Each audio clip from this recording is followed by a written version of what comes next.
Қазіргі таңда тағамдардың сапасы жақсы деп айтуға қиын. Күнделікті адамдар дүкеннен тамақ сатып алып, оны жеу барысында әртүрлі сұмдық заттарға тап болады. Сәлем әлем, сіз Саяхат YouTube арнасындасыз. Осы видеода мен сендерге сатып алынған тамақ ішінде сұмдық заттарды тапқан оқиғаларды көрсететін боламын.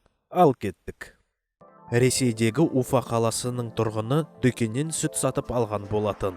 Оны ол ішіп әбден бітіргеннен соң, сүттің қапшығы бір түрлі бір затқа толы екенін сезіп, ішіне қараса, тышқанның өлігі жатыр екен.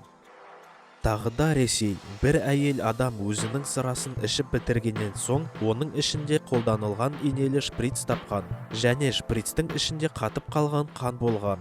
Ол шприц және қан ауру ма, жоқ па, белгісіз.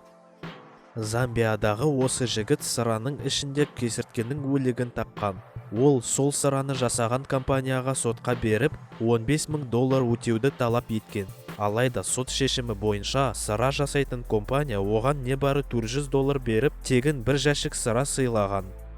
Жаңа айтып кеткендей, адамдар тағам ішінен әртүрлі заттарды табады. Мысалы, осы әйел сүтті табаққа құйып тұрғанда, оның ішінен сүтпен бірге пайдаланылған мүшеқапты құйған. Осы сүтті жасайтын зауытта бір пысық тентек жігіт бар сияқты ғой, а? Литвадағы мұғалімге сый ретінде оқушылары толған компьютерді сыйлаған. Содан соң, күннің бір күнінде мұғалім асықпай шай ішіп отырғанда, компьютердің ішінен тістер мен әртүрлі тарақандарды тапқан. Америкалық студент өзінің сүйікті пепси коласын ішіп отырғанда, бір түрлі қышқыл шірік дәмді сезген. Банканың ішінен ол түсініксіз өлік затты тапқан. Пепси компаниясы кінәні мойындамаған. Олардың айтуы бойынша, ол алған пепси шынайы емес және өтірік жасанды пепси депті. Күйген тышқандар және басқа да жәндіктер Азия елдерінде деликатес болып саналады. Тек бізде емес. Сондықтан көптеген туристер сол елдерде жүргенде күтпеген жерден тағамдарда әртүрлі жәндіктер мен тышқандарға тап болады. Тіпті қымбат мейрамханаларда да.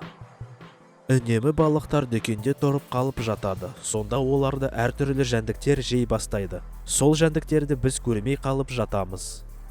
Америкада әйел адам балаларына балапанды Happy Meals деген тағам алып берген болатын. Балалары әдетте осы тағамды жақсы көретін еді, бірақ осы жолы оны жегілері келмей қалыпты. Анасы не болған екен деп тағамды өзі тәтіп көргенде, ол кәдімгі жүнімен бірге күйіп піскен тауықтың басы екенін түсінген.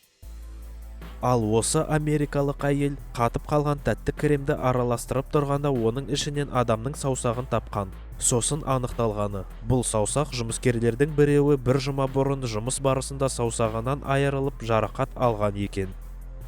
Әзірге осы достар, тамақ сатып алғанда мұқият болыңыздар. Не жеп жатқаныңызға үлкен мән беріп, тағамды қадағалап жүруіңізді сұраймын. Осы видео ұнаған болса, лайк басып, Саяхат YouTube арнама жазылыңыздар.